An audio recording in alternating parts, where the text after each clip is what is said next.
오늘 우리에게 주시는 하나님의 말씀은 여호수아 4장 1절에서 14절 말씀입니다. 그 모든 백성이 요단을 건너가기를 마침에 여호와께서 여호수아에게 말씀하여 이르시되 백성의 각 지파에 한 사람씩 12사람을 택하고 그들에게 명령하여 이르기를 요단 가운데 제사장들의 발이 굳게 선 그곳에서 돌 12를 택하여 그것을 가져다가 오늘 밤 너희가 유숙할 그곳에 두게 하라 하시니라. 여호수아가 이스라엘 자손 중에서 각 지파에 한 사람씩 준비한 그 12사람을 불러 그들에게 이르되 요단 가운데로 들어가 너희 하나님 여호와의 궤 앞으로 가서 이스라엘 자손들의 지파 수대로 각기 돌 한 개씩을 가져다가 어깨에 매라. 이것이 너희 중에 표징이 되리라. 후일에 너희의 자손들이 물어 이르되 이 돌들은 무슨 뜻이냐 하거든 그들에게 이르기를 요단물이 여호와의 언약궤 앞으로 끊어졌나니 곧 언약궤가 요단을 건널 때 요단물이 끊어졌으므로 이 돌들이 이스라엘 자손에게 영원히 기념이 되리라 하라 하니라. 이스라엘 자손들이 여호수아가 명령한 대로 행하되 여호와께서 여호수아에게 이르신 대로 이스라엘 자손들의 지파의 수를 따라 요단 가운데서 돌 12를 택하여 자기들이 유숙할 곳으로 가져다가 거기에 두었더라. 여호수아가 또 요단 가운데 곧 언약궤를 맨 제사장들이 발이 선 곳에 돌 12를 세웠더니 오늘까지 거기에 있더라. 또 여호와께서 여호수아에게 명령하사 백성에게 말하게 하신 일 곧 모세가 여호수아에게 명령한 일이 다 마치기까지 궤를 맨 제사장들이 요단 가운데 서 있고 백성은 속히 건넜으며 모든 백성이 건너기를 마친 후에 여호와의 언약궤가 제사장들이 백성의 목전에서 건넜으며 루벤 자손과 갓 자손과 므낫세 반지파는 모세가 그들에게 이른 것 같이 무장하고 이스라엘 자손들보다 앞서 건너갔으니 무장한 4만 명 가량이 여호와 앞에서 건너가 싸우려고 여리고 평지에 이르니라. 그날에 여호와께서 모든 이스라엘의 목전에서 여호수아를 크게 하시매 그가 생존한 날 동안에 백성이 그를 두려워하기를 모세를 두려워하던 것 같이 하였더라. 네, 반갑습니다. 우리 젊은이 교회 우리 지체 여러분들, 오늘 주일 주님의 날에 함께 모여서 이렇게 많은 지체들이 함께 예배하는 것이 기적과도 같은 일입니다. 왜냐하면 한국 사회, 한국 교회에 청년들이 모이지 않는다고 그래요. 그런데 청년들이 이렇게 모여서 이렇게 많은 인원들이 함께 예배하는 것이 기적과도 같은 일입니다. 그런데 오늘 우리가 이것을 기적과도 같은 일이라고 하는 이유는 단지 우리가 양적으로 수적으로 많이 모였음을 말하려고 하는 것이 아니라 하나님께서 이곳에 모인 우리 청년 지체들을 통하여 분명히 하실 일이 있기 때문에 그 계획이 놀랍고 하나님이 여러분들을 통하여서 분명히 이루실 일로 인하여 그것이 기적과도 같은 일이다 라고 나누고 싶습니다. 오늘 여러분들과 말씀을 나누면서 우리 최 목사님께서도 말씀해 주셨지만 무더운 여름을 지나면서 우리의 몸과 또 영혼, 마음이 느슨해지고 흐트러지고 때로는 연약해진 부분들이 주 안에서 강건해지기를 축복합니다. 오늘 말씀 가운데 여러분들과 함께 나누려고 하는 것은 우리가 요단 가운데 정말로 서 있는 것, 요단 한 복판에 서 있는 것이 얼마나 은혜인가를 여러분과 나누려고 합니다. 여러분, 인생의 요단강을 만나신 적이 있으십니까? 인생의 요단강 앞에서 이것을 어떻게 건널까? 내가 혹시나 이 요단강을 건너가지 못하면, 이것을 돌파해내지 못하면 내 삶이 어떻게 될까? 혹 잘못되어서 실패하면 나는 완전히 뒤처지는 것은 아닌가? 여러분, 이런 것 때문에 청년의 시기에 낙심하고 때로는 절망하지 않으시는지 모르겠습니다. 사실 인생의 요단강이라고 한다면 우리 앞에 분명히 한 단계 넘어설 돌파해내야 할, 분명히 우리가 통과해내야 할 그러한 길이기도 하지만 우리 인생 가운데는 장애물처럼 또 여겨지기도 하는 것이 인생의 요단강일런지 모르겠습니다. 나만 홀로 뒤에 뒤처지면, 남겨지면 어떻게 하나? 나만 홀로 이 요단강 건너지 못하고 남겨지면 어떡할까? 사실 이것이 우리 가운데, 일상 가운데 늘 우리의 마음 한구석에 있는 불안이기도 합니다. 그런데 여러분, 그런 걱정에 앞서서 오늘 말씀을 통해서 우리가 믿음의 눈을 열어서 보기를 원합니다. 우리가 내가 혼자 요단을 건너는 길 가운데 있는 것 같지만 믿음의 눈을 열어보면 그 요단을 건너는 길 가운데 하나님께서 얼마나 세심하게 여러분을 이끌고 계시고, 또 특별히 믿음의 동역자들, 믿음의 동료들이 여러분들을 어떻게 함께 이끌어 가고 있는지를 생생하게 보고 만나게 될 것입니다. 오늘 말씀을 통해서 그 축복을 우리가 함께 누렸으면 좋겠습니다. 살아있는 간증과 말씀으로 우리가 요단강을 어떻게 건널까라는 것에 빠져 있는 것, 거기에만 매몰되어 있는 것이 아니라 요단강을 건넌 이후에 하나님께서 약속해 주신 그 땅에서 우리가 마땅히 감당해야 될 사명에 대해서 우리의 마음이 더 열려지기를 축복합니다. 오늘 우리가 함께 읽은 여호수아 4장은 요단강을 건너간 일에 관해서 이스라엘 백성들이 어떻게 요단강을 건넜고 그때 이루어진 일에 대해서 잘 기록이 되어 있습니다. 그런데 사실 여호수아 3장에 이어서 똑같이 요단강을 건넜던 일을 4장에서 기록하고 있어요. 3장을 여러분 읽어보시면 요단강을 어떻게 건넜는지 기록이 되어 있습니다.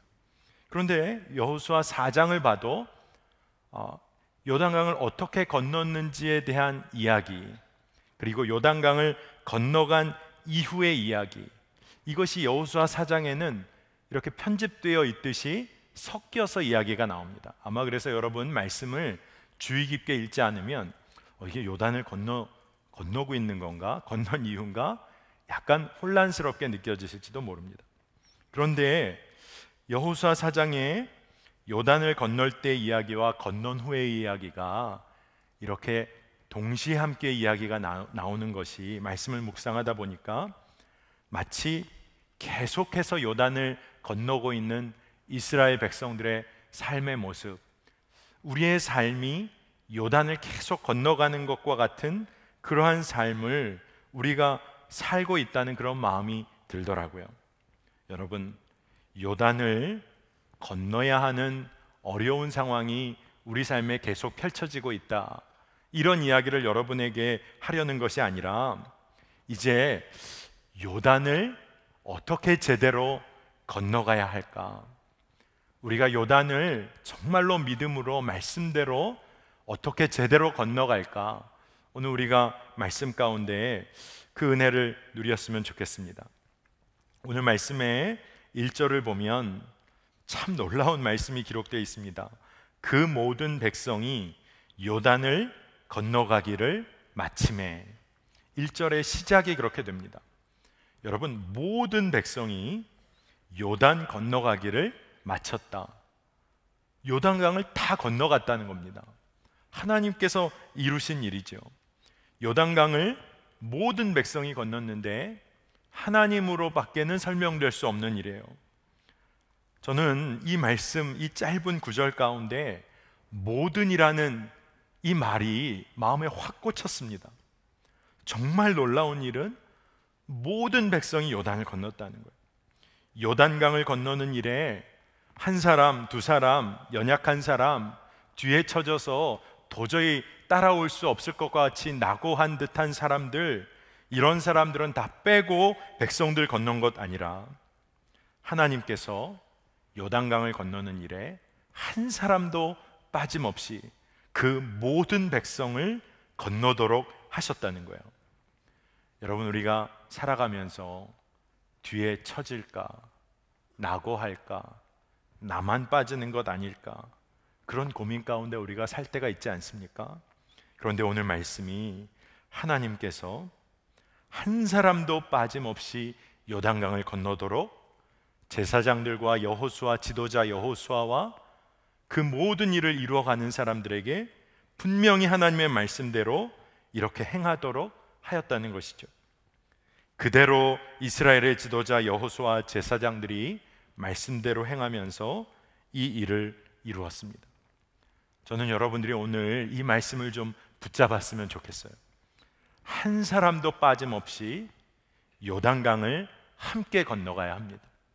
우리가 믿음대로 산다, 내가 믿음을 잘 지키고 하나님 말씀대로 내가 잘 믿음 생활해서 내가 요단강을 건너야지.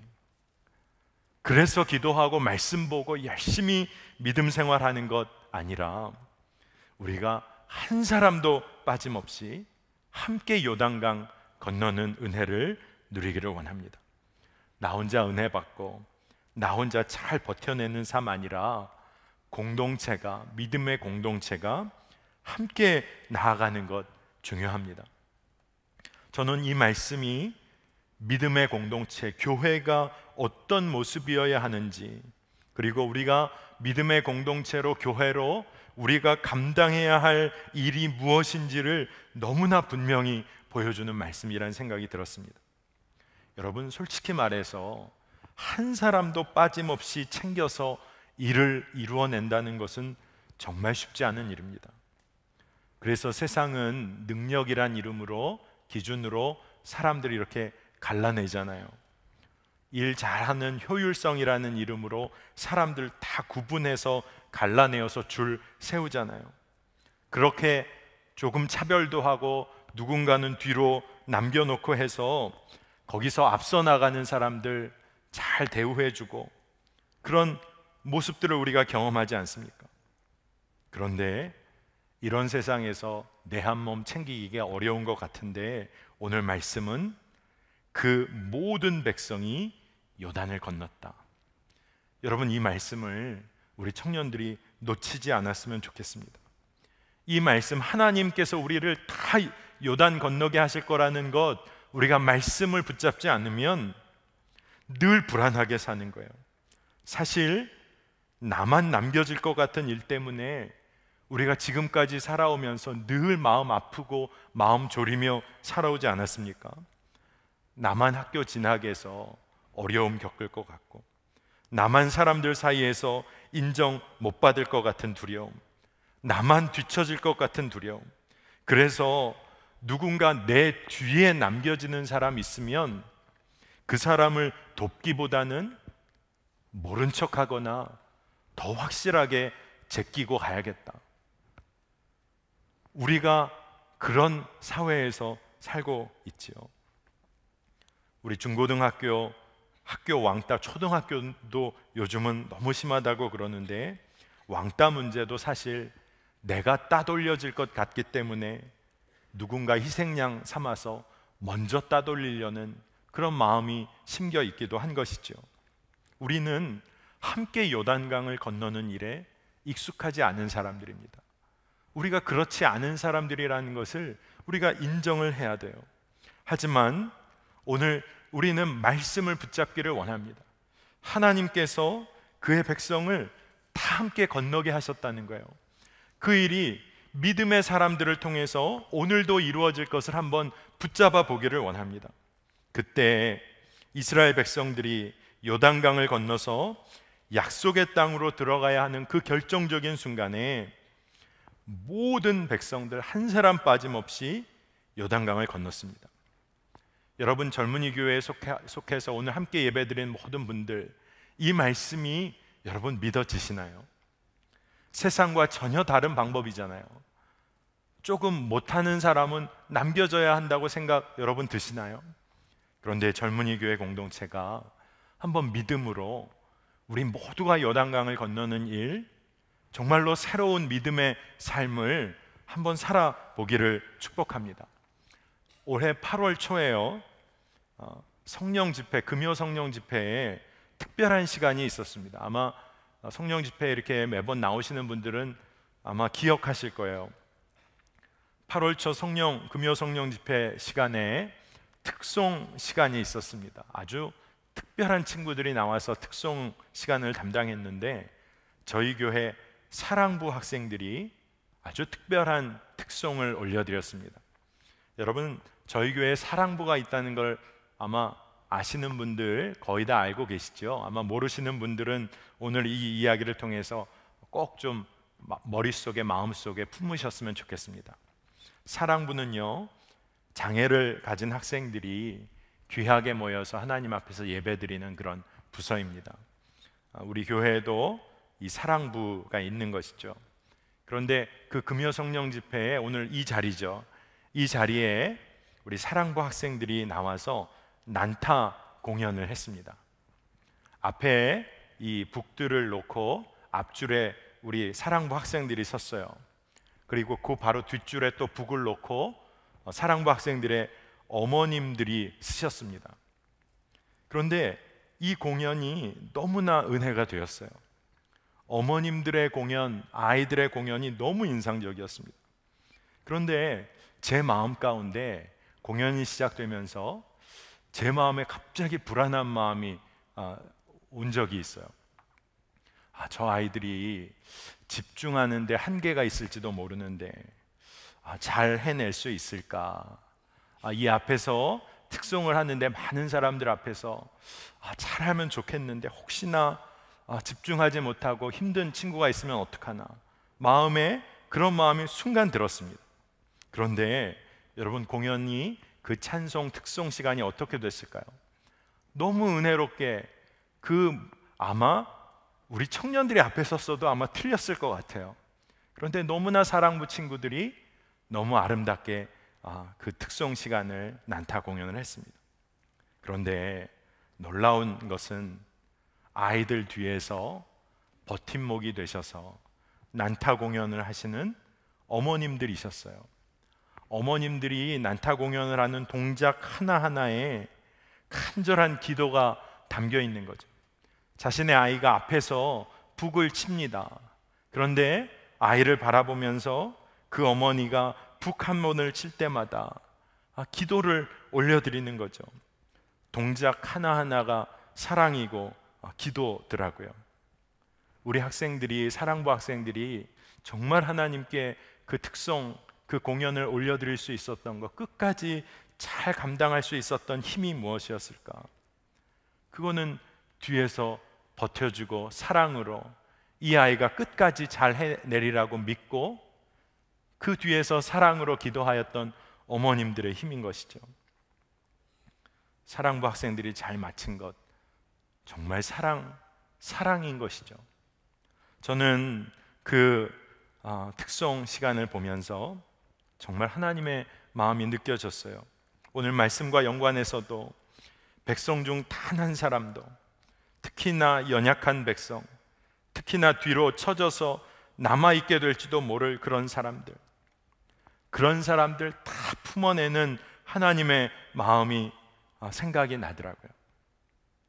여러분, 그 연약한 사람들이 우리 삶의 방해물입니까? 결코 아니죠. 여러분, 우리 주변의 연약한 사람들은 그분들을 통해서 우리가 하나님의 사랑을 경험하는 사랑의 통로이지요. 예수님께서 정말로 연약하고 가장 작은 자에게 예수님의 마음을 가장 많이, 가장 분명하게 드러내셨잖아요. 내가 진실로 너희에게 이르노니 이 지극히 작은 자 하나에게 하지 아니한 것이 곧 내게 하지 아니한 것이니라. 정말로 우리 주변에 연약한 사람들, 도와야 할 손길이 필요한 사람들이 우리 주변에 있다는 것, 여러분, 그것이 축복이라는 거예요. 세상의 사람들은 불편한 일이 생길 거라는 마음을 심어주죠. 하지만 여러분, 우리가 한 가지 분명히 깨달아야 할 것이 있습니다. 사실 주님 앞에 서면 우리가 정말 큰 자입니까? 지극히 작은 자입니까? 우리가 주의 십자가 앞에 서면 우리가 큰 자입니까? 지극히 작은 자입니까? 지극히 작은 자 한 사람을 예수 그리스도께서 그렇게 사랑하신다는 것이 여러분 은혜 아닙니까? 내가 또 지극히 작은 자를 도와야 돼? 우리는 늘 이런 태도로 살 때가 많은데, 내가 지극히 작은 자이고 나를 끝까지 돌보시겠다는 예수 그리스도의 말씀이 성경 말씀에 기록되어져 있고 한 사람도 빠짐없이 요단강을 건너게 하신 여호와 하나님의 역사를 우리가 기억할 때 우리의 반응이 어떻습니까? 내가 뭘 또 도와야 돼? 이런 반응이 우리의 마음에 먼저 떠오르나요? 아니면 내가 여전히 작고 연약하고 넘어질 수밖에 없는 자인데 나를 향한 은혜가 크다라고 여러분 기뻐하고 계십니까? 우리는 우리의 마음 가운데 믿음의 두 가지 도전을 해야 해요. 하나는 우리 역시 지극히 연약한 자로 하나님의 은혜를 누리는 자여야 함을 고백하면서, 하지만 우리 안에 역사하시는 예수 생명으로 말미암아 내가 그들을 또한 섬기고 일으켜 세워야 할 사명이 있는 자임을 우리는 믿음의 두 가지 도전 앞에 서 있는 것입니다. 사랑으로 끝까지 품고 내가 사랑하고 섬기는 이들이 끝까지 달려갈 수 있도록 지지하고 응원하는 일, 우리 믿음의 공동체, 청년 공동체가 이것을 한번 이루어 봤으면 좋겠습니다. 한 몸 된 공동체 안에 우리 안에 동일하게 부어지는 하나님의 은혜를 우리가 함께 경험하기를 원합니다. 참 어려운 것 같잖아요. 누군가를 뒤에 남겨두지 않고 함께 가는 것. 근데 우리는 이 일이 참 익숙하지 않아요. 그런데 우리가 달리기 경주를 한다고 하면 여러분 1등이 있고 2등이 있고 3등이 있고 꼴찌가 나올 것 같지만 그 경주를 하는 사람들이 한 마음을 품으면 다 같이 손을 잡고 함께 골인 지점을 향해서 통과할 수 있다는 것 아닙니까? 아마 제가 오늘 그 이야기를 하지는 않겠지만 아마 우리가 함께 보신 분들도 있을 거예요. 영상 가운데 친구를 위해서 달리게 하는 동료 친구들이 다 같이 골인 지점을 함께 통과하는 그런 영상을 여러분 보신 분 계실런지 모르겠습니다. 우리 가운데 하나님의 말씀 정말로 믿음대로 반응해 가면서 경쟁 속에서 늘 이기는 자로 남아있으라고 우리를 강요하는 이 사회 가운데서 정직하게 행하고 서로를 사랑하고 서로를 세워내면서 함께 달려서 함께 꼬린 지점을 들어가는 일, 우리가 그 일에 한번 도전해 봤으면 좋겠습니다. 우리가 한번 그 일에 한번 마음 잘 먹고 한번 도전해 봅시다, 이 이야기를 하려는 게 아니라 이미 하나님께서 그 모든 백성이 요단강을 함께 건너도록 하셨기 때문에 하나님께서 이루신 일을 믿고 우리가 그 일을 이루어 갔으면 좋겠습니다. 오늘 본문 말씀에 관심해 볼 사건이 하나가 더 있는데, 그것은 오늘 말씀 중에 표징을 삼을 12개의 돌들에 관한 이야기입니다. 오늘 사실 여호수아 4장의 1절에서 9절까지의 이야기는 요단강을 건넌 다음에 어떻게 해라 하나님의 말씀이 기록되어져 있어요. 그리고 그것에 따라 행한 이스라엘 백성들의 이야기입니다. 그런데 10절 이후는 또 이상하게 성경이 요단을 건넜을 때의 이야기를 또 기록하고 있습니다. 아까 설교 초반부에 말씀드린 것처럼 요단을 건넌 이후의 일과 요단을 건넜을 때의 일을 끊임없이 반복하여 이야기하고 있는 것입니다. 그런데 요단강을 건넌 이후에 여호수아에게 하나님의 말씀으로 받은 것을 그대로 행하게 하는데, 각 지파에서 한 사람씩을 뽑은 다음에 그들에게 요단강 가운데로 들어가서 언약궤를 맨 제사장들의 발이 굳게 서 있었던 그곳의 돌을 취하여 오도록 합니다. 그리고 그 돌들에 관해서 사람들이 물어볼 때 여호와의 언약궤 앞에서 물이 끊어졌나니 라고 말하라고 성경이 기록하고 있습니다. 그러니까 오늘 말씀의 내용은 뭐냐 하면, 요단강을 건넌 이후에 정말로 기념이 될 돌들을 각 지파 사람들이 취하여 놓는데, 사람들이 이 돌들이 뭐냐고 물어볼 때마다 꼭 대답하라는 거예요. 여호와의 언약궤 앞에서 물이 끊어졌어, 그렇기 때문에 우리가 이것을 기억하고 있습니다 라고 말하라는 것입니다. 영원히 기념이 될 징표를 마음에 품고 기억하라는 거예요. 하나님의 임재와 그 말씀을 상징하는 언약궤가 요단강의 한 복판에 놓여져 있었을 때, 우리의 삶에 정말로 돌파해내기 어려울 것 같은 삶의 문제 한 복판에 여호와의 언약궤, 하나님의 말씀과 하나님의 임재가 그 한복판에 놓였을 때 어떤 일이 일어났는지를 생생하게 기억하라는 것입니다. 그리고 증언하라는 것이죠. 여러분, 그런데 한번 생각해 보세요. 여러분, 아마 하나님께서 여러분의 삶 가운데 행하신 일은 지금까지도 참 놀라운 일들이 많을 겁니다. 문제는 우리가 다 잊어버리고 산다는 거예요. 우리가 어머니 뱃속에서 건강하게 태어난 것만 한 것도 참 놀라운 은혜인 것이죠. 하나님의 은혜를 우리가 경험한 것은 수없이 많고, 우리의 인생 가운데 하나님이 하신 일은 말할 수 없는데 잊고 산다는 것이 문제인 것이죠. 너무나 쉽게 잊어버리고 산다는 겁니다.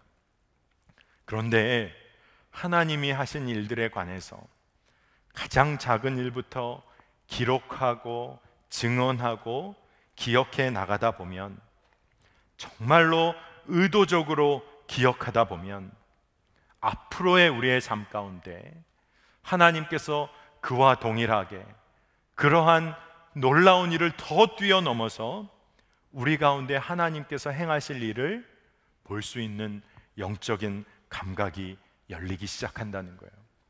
우리 삶에 하나님이 행하신 일을 기억하고 바라보고 증언하는 삶의 그러한 습관이, 거룩한 습관이 생기기 시작하면 앞으로 우리의 삶 가운데 하나님이 어떻게 일하실지를 바라볼 수 있는 눈이 열리기 시작한다는 것입니다. 오늘 우리 양육 수료를 아마 올해 들어서 최다 인원이 아마 한 것이 아닐까 싶습니다. 우리 최 목사님께서 안전사고를 걱정하셔야 할 만큼 많은 인원이 오늘 양육 수료를 했는데요, 양육 수료 이번에 하신 분들 한 사람도 빠짐없이 간증문을 쓰셨어요. 세례 받으시는 분들 간증문 쓰셨어요. 저희 교회의 선한목자교회, 선한목자 젊은이교회 하나의 독특한 특징이 간증문을 많이 쓰게 한다는 겁니다. 아마 이 중에도 아마 간증문 쓰느라고 어려움 혹시 겪으신 분 계세요? 축복합니다. 그 어려움이 여러분의 인생에 믿음의 기록으로 너무 분명히 남을 거예요. 그런데 왜 이렇게 간증문 계속 쓰라고 할까요? 하나님께서 주신 마음, 하나님이 내 인생 가운데서 행하신 일, 일상의 순간순간마다 하나님 아니면 설명될 수 없는 일, 그것을 내 믿음의 역사로 기록해 놓는 것입니다. 여러분, 기록하는 것은요, 관점이 필요한 일이에요. 그냥 나열하는 것이 아닙니다. 간증문은 하나님께서 행하신 일을 우리가 바라볼 수 있는 훈련이기도 해요. 하나님께서 행하신 일을 믿음으로 보는 것, 이 일을 취하고 기록하고 증언하는 훈련을 한 사람, 앞으로 내 삶에 하나님이 행하실 일을 기대하게 됩니다. 이건 정말 놀라운 일이에요. 여러분, 실패의 기록도 믿음 안에서 실패의 기록을 해 나가면 그것은 정말 가치 있는 기록이 됩니다. 내가 하나님의 말씀에 이렇게 잘못 반응하였기 때문에 내가 실패했구나. 이 기록은요, 여러분의 앞으로의 삶 가운데 하나님의 말씀에 어떻게 정직히 반응해야 할까를 알려주는 거예요. 제가 세례문답하면서 간증문 보면서 또 세례문답을 합니다. 그런데 많은 지체들에게 그런 얘기를 해요. 간증문 이거 전도사님이 이렇게 한번 고쳐보라고 해서 고치는 거 아니라 한 주간 기도하면서 정말 하나님께서 그때는 정말 이렇게 하나님이 일하셨지, 하나님이 깨닫게 하시는 게 있으면 꼭 기록에 남기라고 했어요. 좀 덧붙이라고 그랬어요. 왜냐하면 그 믿음의 기록이 앞으로 당신의 삶에 어려움이 있을 때 한번 그 간증문 꺼내 읽어보세요. 그때는 하나님 이렇게 역사하셨지, 지금 내가 어렵지만 지금 하나님 일하고 계시지, 분명히 볼 수 있다는 거예요. 지체들에게 그런 얘기도 합니다. 나중에 결혼하실 거죠? 그러면 다 한다고 그래요. 안 한다는 사람은 못 봤어요. 아이도 낳겠죠? 다 낳는다고 그래요. 그러면 그 아이가 청소년기 가서 사춘기 보낼 때 그 아이가, 여러분의 아기가, 당신의 아기가 정말 사춘기 때 말 잘 듣겠습니까? 대답을 못 하더라고요. 왜냐하면 자기의 사춘기 시절을 다 기억하는 청년들은 함부로 대답을 못 해요. 내 자녀가 어떨 것이다. 그런데 제가 그런 얘기를 우스갯소리로 합니다. 사춘기 아들이든 딸이든 부모의 마음대로 좀 잘 하나님 뜻대로 살았으면 좋겠는데, 커갔으면 좋겠는데 조금 엇나가는 것 같고 하면 사춘기 아이 불러다가 아무리 말해도 더 문제겠죠. 그래서 제가 그때 이 간증문 출력해서 아이에게 줘라. 그냥 출력해서 아이에게 줘라. 엄마 아빠가 그날 전날 밤에 억지로 쓴 것 같진 않은데 이건 뭐야 하면서 보더라도 아이가 그러지 않겠냐. 그래, 이거는 진짜 엄마 아빠 청년 때 이거는 사실이잖아. 하나님이 이렇게 엄마 아빠 삶 가운데 일하신 것, 이건 사실이잖아. 그렇게 받아들일 수 있지 않겠냐라고 말하기도 합니다.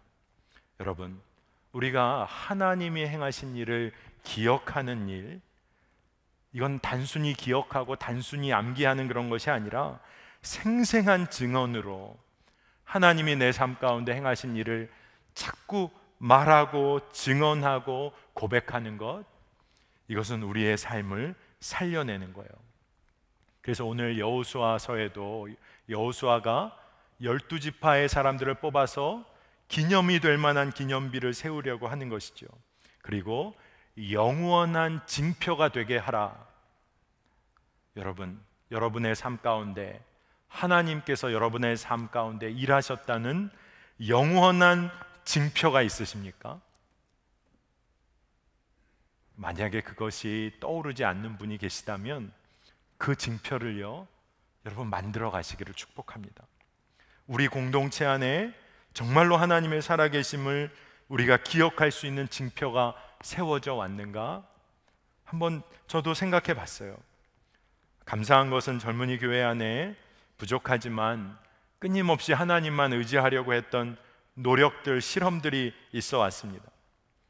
선교하는 교회로 거듭나기 위해서 청년들이 늘 훈련받고 스스로 모든 재정, 사역 준비 다 감당해서 선교 훈련, 선교를 계속 해온 지가 이제 10년 차가 돼 갑니다.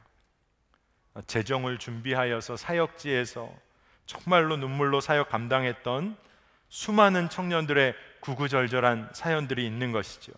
간증들이 있는 것이죠. 아마 우리 청년들이 제출했던 간증문을 다 모아낸다고 하면 엄청난 양이 될 거예요. 우리가 교회 재정이 어려울 때라도 선교지에 보내는, 선교지에 꼭 흘려보내야 할 재정, 봉사하고 섬겨야 할 곳에 흘려보내야 할 재정만큼은 손대지 않는다. 이거 가장 우선적으로 지켜왔어요. 너무 감사한 일입니다. 어려운 이들 돕는 일에 하나님 주신 마음에 청년들이 반응해 와서 주목자 사역을 포함해서 어려운 분들을 돕는 일들이 조금씩 넓어져 왔어요. 정말로 주님이 하셨다는 고백을 주님이 받아내신 것이죠. 여러분, 이러한 것을 기억하는 것이 우리의 삶의 생생한 원동력이 되어 갑니다.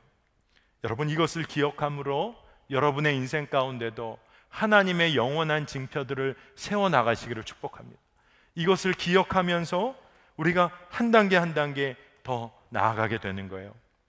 오늘 요단강을 건너는 순간에 관한 성경의 기록을 보면, 그리고 그 요단강을 건넜던 그 사건을 우리가 지금 다시 한번 기억해 본다고 하면 언약궤가 먼저 앞서가야 했어요.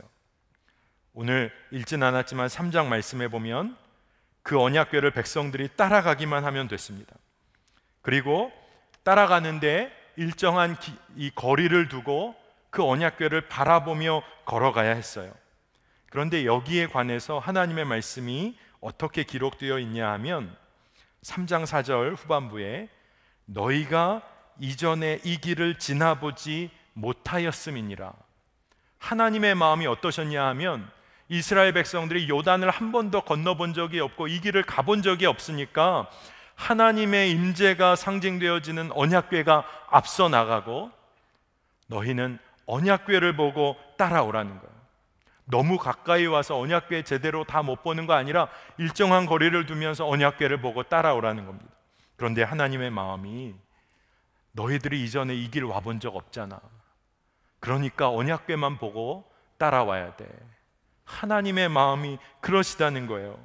하나님이 특히나 처음 가는 길 백성들이 잘 따라오기를 원하시면서 세밀하게 인도하시기를 원하세요. 3장 5절에 보면 여호수아가 또 백성에게 이르되 너희는 자신을 성결하게 하라. 여호와께서 내일 너희 가운데 기이한 일들을 행하시리라. 그러니까 백성들이 해야 했던 일은 언약궤 바라보면서 걷는 거 잊어버리지 않고, 그리고 오늘 말씀 3장 5절에 성결한 삶을 준비하는 것만 하면 됐어요. 백성들이 해야 할 오로지 한 가지, 자신들을 성결하게 구별하는 일이었습니다. 여러분, 우리의 삶 가운데 성결한 삶이 뭡니까? 우리가 완전히 거룩한 삶을 누리는 걸까요? 그게 아니라 우리가 십자가 앞에 정직히 서는 것, 그게 성결한 삶을 의미한다는 마음이 들었어요. 우리가 무너지는 삶이 있더라도 우리의 신실한 부모님이 되시는 하나님 앞에, 예수 그리스도의 십자가 앞에 정직하게 서서 고백하고 돌이킬 수만 있다면, 우리가 십자가 앞에 정직하게 서기만 한다면 우리가 연약하지만 십자가를 통하여 우리가 다시 일어나게 되는 것이죠. 여러분, 우리 부모님과의 관계도 그렇지 않습니까? 우리의 부모님과 우리의 관계 가운데서도 무언가 틀어진 것 같고 어려운 일이 있는 것 같지만 부모님의 마음은 자녀가 돌이켜 돌아오기만 하면 그럼 다 되는 거죠. 아마 우리 청년들 중에는 우리 부모님은 안 그러신 것 같습니다. 돌이켜 돌아오면 그때부터 시작입니다. 아마 이런 분이 계실런지도 몰라요. 그런데 사실 그런 거 아닙니까? 삶의 현실과 형편과 여러 가지 상황이 여의치 않다 보니까 겉으로는 부모님께서 엄격하게 딱딱하게 매몰차게 말씀하시고 대하시지만 사실 그 마음에 자녀에게 마음껏 베풀지 못하고 마음껏 사랑하지 못했기 때문에 아파하시는 거잖아요. 그러니까 사실 자녀들은 사실 돌이켜서 돌아가기만 하면 되는 것이죠. 돌이켜 돌아가는 자녀의 삶, 돌이켜 성결한 삶 살기를 원하는 자녀의 삶을 하나님 당신께서 끊임없이 구별하여서 세워내신다는 거예요. 여러분, 요단강을 건넌 백성들, 그리고 그 백성들의 애굽에서부터 내려왔던 그 이스라엘 백성들의 삶, 사실 하나님 앞에 끊임없이 불평하고 원망하였던 삶이었죠. 그런데 하나님께서 이 백성들을 다 요단 건너게 하셨다는 겁니다. 여러분, 인생의 요단 앞에 놓여 있는 분들 여기 계십니까? 우리가 두려워할 것은 내가 요단을 건널 수 있을까 없을까 그 문제가 아니라 내가 하나님의 예수 그리스도의 십자가 앞에 정직하게 서 있는지, 그리고 우리의 하나님, 우리의 완전한 부모님이 되시는 하나님께 돌이키고자 하는 마음의 중심을 품고 있는지, 이것이 분명하면 요단은 하나님께서 건너게 하시는 거죠. 여러분, 이것을 꼭 믿음으로 취하시기를 원합니다. 오늘 말씀 중에 놀라운 일이 있었어요. 백성들 중에 요단을 건너갈 때 앞서 나가는 사람들이 있었습니다. 물론 제사장들이 앞서 나갔죠. 그런데 제사장들, 백성들 중에 앞장서 나가는 사람들이 있었는데 그 사람들은 누구였냐 하면 르우벤 자손과 갓 자손과 므낫세 반지파, 이들이 무장하고 이스라엘 자손들보다 먼저 앞서 나갔습니다. 요단을 건너서 약속의 땅 가나안에 이르렀을 때 발생할지도 모르는 일들, 백성들을 보호하고 혹시나 있을지 모를 전투를 대비하며 나아가야 했던 사람들이 있어요. 여러분, 요단 다 건너는 겁니다. 그런데 여러분, 이 자리에 서야 하는 일 당신이 맡아야 합니다라고 했을 때 순종하기가 쉽지 않을런지도 모르죠. 왜냐하면 전투의 최전방에 서서 섬겨야 하는 거였잖아요. 그런데 백성들 중에 르우벤, 갓, 므낫세 반지파, 이들이 그 일을 순종으로 감당했습니다. 이건 놀라운 일이에요. 그리고 제사장들은요, 여러분이 잘 알고 계신 것처럼 마지막으로 가나안 약속의 땅으로 들어갈 때 요단강 그 깊숙한 곳으로 발을 담가 나가야 했습니다. 홍해를 건너올 때는, 그때는 하나님께서 완전히 그 물길을 갈라주셨죠. 그러나 약속의 땅으로 들어갈 때는 먼저 제사장들이 흐르는 물에 발을 담가야 했어요. 이루어질 것을 믿고 나아가는 믿음이 필요했어요. 그리고 그 제사장들이 언약궤를 가지고 요단의 중심에 서 있어야 했습니다. 참 쉽지 않은 그런 사명이었던 것 같아요. 저도 사역자로서 이 말씀이 참 새롭게 다가왔어요. 먼저 들어가는 것도 쉽지 않은 일이고, 그 중심에 서서 모든 백성들이 다 지나가기까지를 버텨내야 해요. 그런데 처음에는 제 마음에 버텨내야 한다는 표현이 제 마음에서 올라오더라고요. 그러니까 힘든 일이라는 생각이 들었다는 것이죠.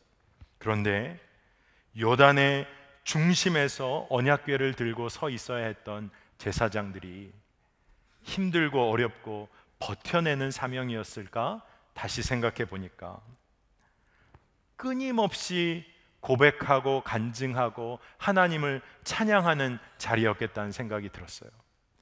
자기 앞으로 백성들 한 사람 한 사람이 지나갈 때마다 주님이 하셨다는 고백이 터져 나왔다는 그런 생각이 들더라고요. 여러분, 요단의 한 복판, 세상의 눈으로 보면 문제의 한 복판에 놓여 있는데 왜 그들이 감격하고 증언하고 가장 은혜 받는 자리였겠어요? 어려운 한복판에 그들이 하나님의 임재 가운데 서 있었죠. 하나님의 말씀을 들고 문제의 한복판에 서 있었던 것 아닙니까? 하나님께서 이루실 일, 하나님께서 행하실 일을 기대하고 믿음으로 취한 사람들이 요단으로 들어갈 수 있었고, 그리고 그 중심에 서 있던 사람들이 큰 은혜를 누린 것이죠. 여러분, 첫 발을 내딛는 것, 우리가 어떤 헌신과 봉사에 있어서도 첫 발을 내딛는 것, 이건 참 쉽지 않습니다. 그런데 첫 발을 내딛어서 그 현장에 간 사람, 현장에서 느낄 수 있는 은혜가 너무나 풍성한 것이죠. 여러분, 여행을 좋아하시는지 모르겠습니다. 세계에서 남들이 가지 않은 미지의 땅을 여행하고 개척하고 그 경험들을 나누는 사람들 보면 때로 부럽기도 하죠. 그런데 그런 분들, 그런 사람들이 공통적으로 하는 말 하나가 있어요.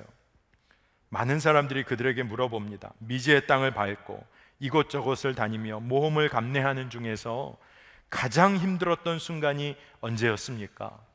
라고 물었을 때 많은 사람들이 동일하게 대답을 하는 한 내용은, 그것은 그곳으로 떠나기로 결정하는 것이 가장 어려웠고, 그곳을 향하여 첫 발을 내딛는 첫날 첫 걸음이 가장 힘들었습니다. 왜 여행 중에 안 힘들었겠어요? 그런데 그곳으로 가기로 결정하는 것이 가장 힘들었고, 그 결정을 끝까지 붙들고 한 걸음을 내딛는 게 가장 힘들었다는 거예요. 그 이야기는 사실은, 그리고 그 여행 가운데 아무리 힘들어도 누리는 은혜가 있었다는 것이죠. 지난 주일로 저희 젊은이 교회 여름에 뜨거웠던 선교들이 많이 마무리가 되었습니다. 국내외 선교는 다 마무리됐죠. 그래서 해외 선교팀도 보고 예배들이 계속 이어져 오고 있고, 오늘은 인도 선교 보고 예배가 있습니다. 그리고 지난 주일 저녁에는 국내 선교 닫는 예배가 있었습니다. 해외 선교 보고 예배에 가보면 공통된 것들이 있더라고요. 발표를 하던 팀장들이, 또 간증을 하던 분들이 중간에 갑자기 말을 머뭇거리다가 울컥할 때가 있더라고요. 아마 그때 주셨던 은혜, 감격이 감동되어서 그런 것이죠. 또 마지막으로 선교지에서 받은 은혜를 팀원들이 특송으로 올려드릴 때 너무 귀해 보이는데 그렇게 눈물을 흘려요. 근데 왜 다 그런 것이죠? 그 현장에서 하나님이 주신 은혜가 너무 귀하기 때문에 그런 거죠. 지난 주일 저녁에 국내 선교 닫는 예배에 말씀을 전하기도 했고 또 그곳에 참여를 했는데 6층의 글로리홀에서 모였습니다. 선교를 다녀왔던 300여 명의 청년들, 또 기도로 섬겼던 동료들에서 글로리홀이 꽉 찬 것 같아요. 그런데 진짜 예배가 이렇게 즐거울 수 있을까 하는 생각이 들었습니다. 각 팀마다 뜨겁게 찬양하고 간증하고 정말 축제와도 같은 시간이었어요. 그래서 간증하는 많은 지체들을 통해서 저도 몰랐던 이야기들을 많이 들었습니다. 또 간증, 또 고백은 지금까지 교인들이 많지 않았던 작은 교회, 그런데 저희 교회 청년들이 몇 해를 신실하게 캠프로 섬겼어요. 그 교회에 많은 주변의 어린이들이 그때마다 모였었는데, 하지만 그 작은 교회에는 교회 학교라는 것이 수회째 없었습니다. 아이들이 없어요. 교인들도 너무 적고. 그런데 계속되어지는 캠프 사역이 이어져 오면서 올해 캠프 이후에 3명의 아이가 교회에 나왔다는 거예요. 그리고 3명의 부모님들이 등록하여서 처음으로 주일학교 예배가 드려졌다는 이야기를 들었습니다. 정말 놀라운 고백이더라고요. 제가 그 현장에서 늘 섬기지 못했던 저도 마음이 울컥하고 감격하는 마음이 드는데, 여기에 다녀온 청년들은 마음이 어떨까? 여기에 가서 정말로 기도하고 찬양하고 의자 나르고 먹을 것 음식 준비하고 눈물로 기도하였던 청년들의 마음은 어떨까? 그 은혜는 말할 수 없겠구나. 현장에 가서 한 발을 내디뎌서 나갔던 청년들이 누렸던 은혜가 크겠구나 하는 생각이 들더라고요. 전남 지역 섬김을 다녀왔는데 전남 지역의 작은 여러 교회들을 섬겼어요. 그런데 한 교회는 교인이 한 명도 없는 교회를 묵묵하게 지켜온 목회자 분이 계셨다고 합니다. 그런데 이분께서 청년들의 섬김 통해서 교인이 한 명도 없는 교회를 지킨다는 것은 사실 쉽지 않은 일이죠. 그런데 하나님이 나를 끝까지 잊지 않으시고 청년들을 통하여 응원과 위로를 보내주신다고 그분이 받으시고, 또한 식어진 열정을 새롭게 하시게 되시고 기쁨이 회복되어지셨다는 고백을 나누셨다는 이야기를 들었습니다. 아마 이러한 이야기를 들었던 청년들이 그 현장에서 어땠을까요? 선교를 다녀왔던 어떤 한 지체가 모든 팀원들이 진짜 가족같이 여겨지게 되었다는 고백, 저는 그 간증 들으면서 정말 주님이 하셨다는 마음이 들더라고요. 청년들 내 가족 같다라고 고백한다는 건 기적과도 같은 일이에요. 왜냐하면 우리 청년들이 친가족도 가족처럼 여기기 어려운 때를 보내고 있잖아요. 그런데 선교 갔다 온 팀원들을 가족이라고 고백하게 되는 것, 마을 잔치를 섬긴 우리 팀들이 많이 있었습니다. 그런데 어느 지역은 마을 총회 열릴 때 모이는 마을 분들보다 마을 잔치에 더 많은 분들이 오셨다는 거예요. 어제 국내 선교팀장님 잠깐 만났는데 제일 까칠하셨던 동네 이장님이 우리 청년들 떠날 때, 야, 너희 내년에도 꼭 와야 돼. 아마 이장님이 용기를 내셔서 한마디 하신 것 같아요. 여러분, 이런 이야기들을 들으면서 그곳에 가지 않았던 분들의 마음에도 뭔가 울림이 있잖아요. 그런데 거기에 갔다 온 사람은 어떨까요? 한 발 내딛어서 하나님의 말씀 붙잡고 그곳에 나아갔던 사람은 어떨까요? 여러분, 오늘 우리가 정말로 하나님이 일하시는 방법에 대한 영적 지혜를 붙들기를 원합니다. 하나님께서 주의 말씀으로 우리를 이끄세요. 하나님의 임재하심으로 우리 가운데 우리를 이끌어 가십니다. 우리가 해야 될 것은 한 발 내딛는 거예요. 그리고 현장으로 들어가는 겁니다. 그리고 현장으로 들어갈 때 정말로 믿음을 사용해 보세요. 요단강에 언약궤를 들었던 제사장과 같은 사명을 주님 감당키를 원합니다. 무장하고 백성들보다 앞서 나갔던 지파들의 사명을 저에게 주시기를 원합니다. 여러분, 그렇게 한번 기도해 보세요. 하나님이 기특해 하시고 여러분에게 그 일 감당할 수 있는 지혜도 주시고 마음도 주시리라고 믿습니다. 저는 다음 주 우리 해외 선교팀 SMST 졸업 예배 드린다고 하는데 벌써 기대가 돼요. 어떤 일들이 있을까? 그런데 여러분, 우리가 정말로 오늘 한 가지 기억할 것이 있습니다.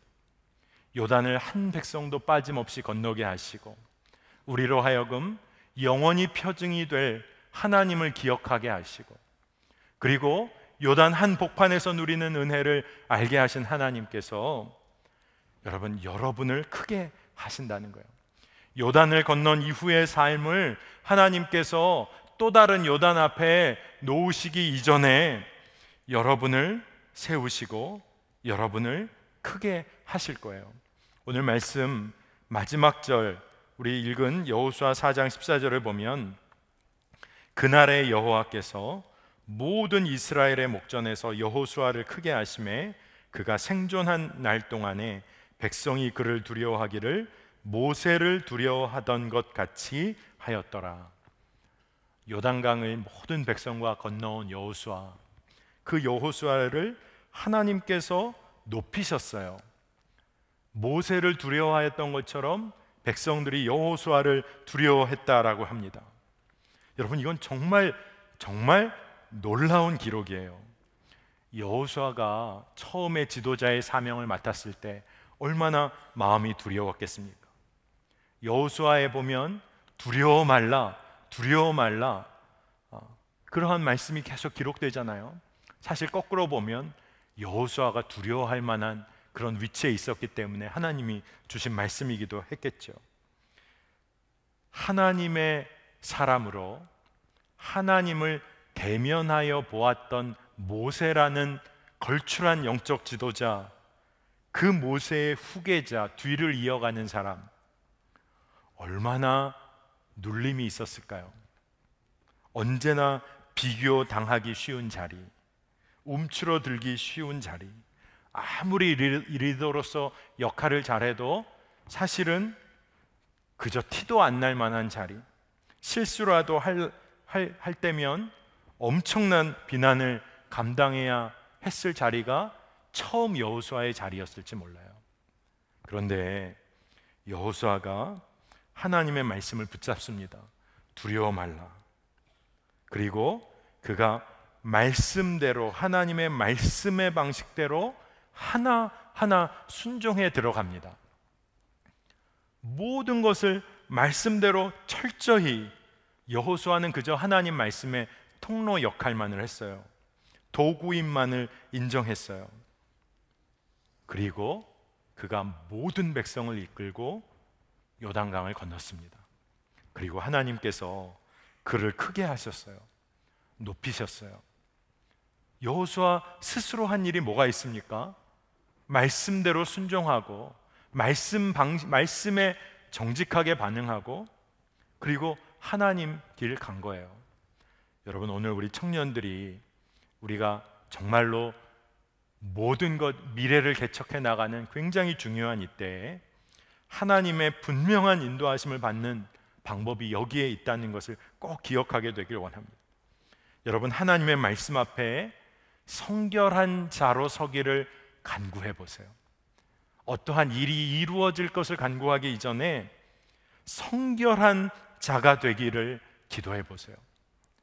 하나님의 종이 되는 사람 중에 능력이 없어서 하나님의 종 못된 사람 없습니다.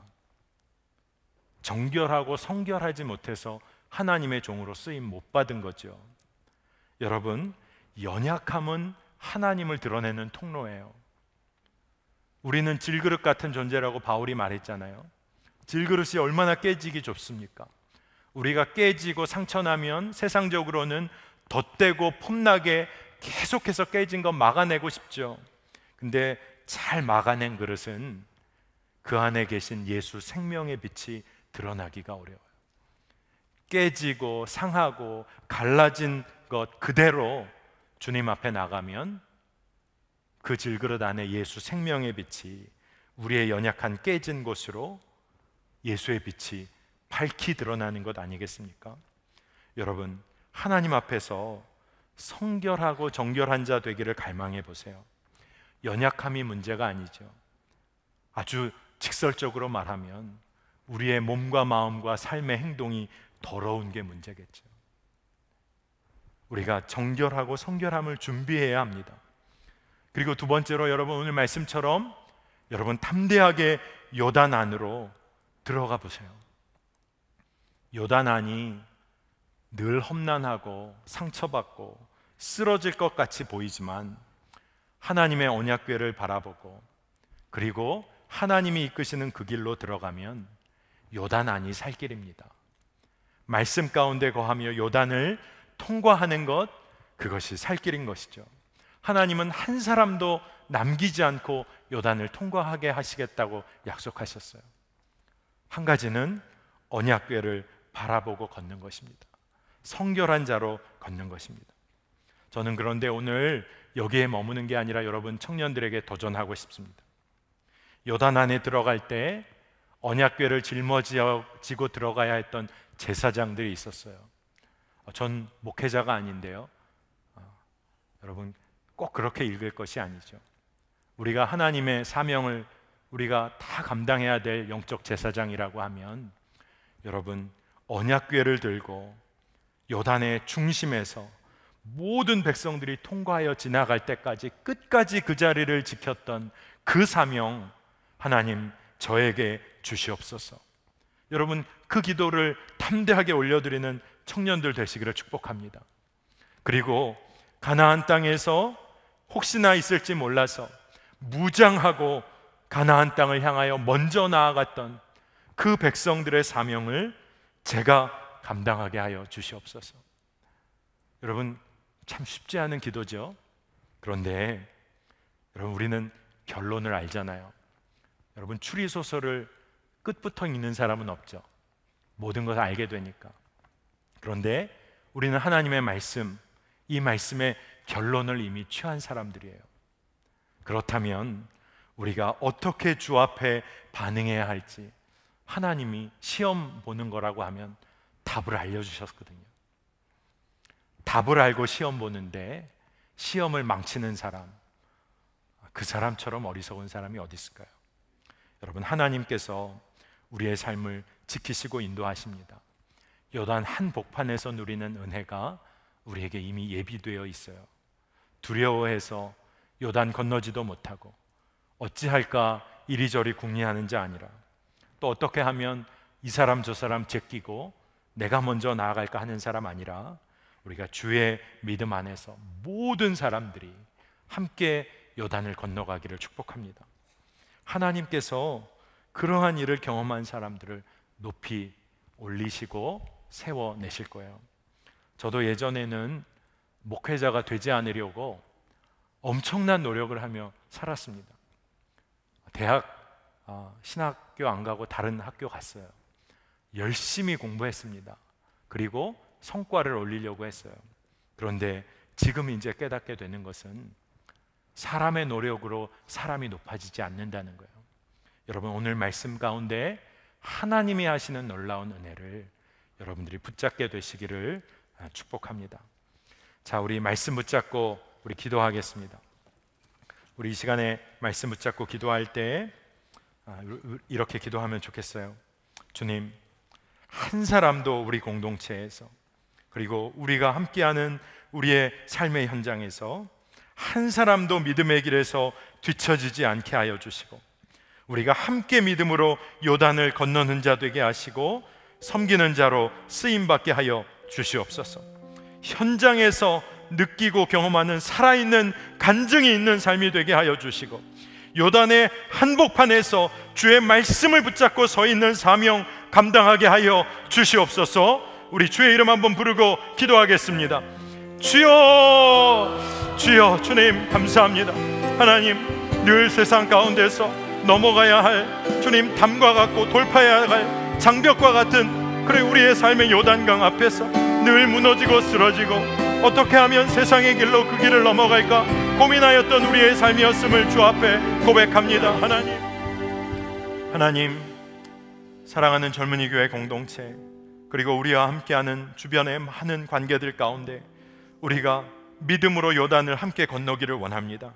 한 사람도 뒤처지는 일 없이 우리가 서로 섬기고 보듬고 기도하고 주의 말씀 붙잡고 나아감으로 하나님, 요단의 한 복판을 넉넉히 통과하여 주님 사명의 길 걷게 하여 주시옵소서. 하나님, 그리고 축복하기는 우리 청년들 가운데 요단 한 복판에서 말씀의 증언자로, 삶의 증언자로 쓰임받을 이들이 공동체 가운데 일어나기를 원합니다. 주님, 축복하여 주셔서 저들의 삶이 하나님의 손에 완전히 붙들린 바 되게 하여 주시기를 원합니다. 오늘 삶의 기쁨으로, 감사함으로 반응하여 주 앞에 예물을 올려드리고 저들의 삶을 주 앞에 헌신하는 우리의 청년들이 있습니다. 하나님, 기억하시고 저들이 이 민족과 열방을 위하여 귀히 쓰임받는 주의 용사가 되게 하여 주시옵소서. 하나님, 이 나라가 남과 북, 북과 남의 대치 상황 가운데, 긴장 가운데 놓여 있습니다. 하나님, 믿음의 사람들이 기도하게 하시고 하나님께서 이 나라를 다스리심을 우리가 다시 한번 우리가 고백하게 하여 주시고, 이 땅 정말로 아픈 피값을 치른 땅입니다. 하나님, 이 땅에 주의 십자가 보혈로 다시 한번 덮으시고 주님 인도하여 주셔서 이 나라, 이 민족이 하나님 주 안에서 하나 되는 은혜를 주시고 주께 크게 쓰임받는 선교의 도구가 되게 하여 주시옵소서.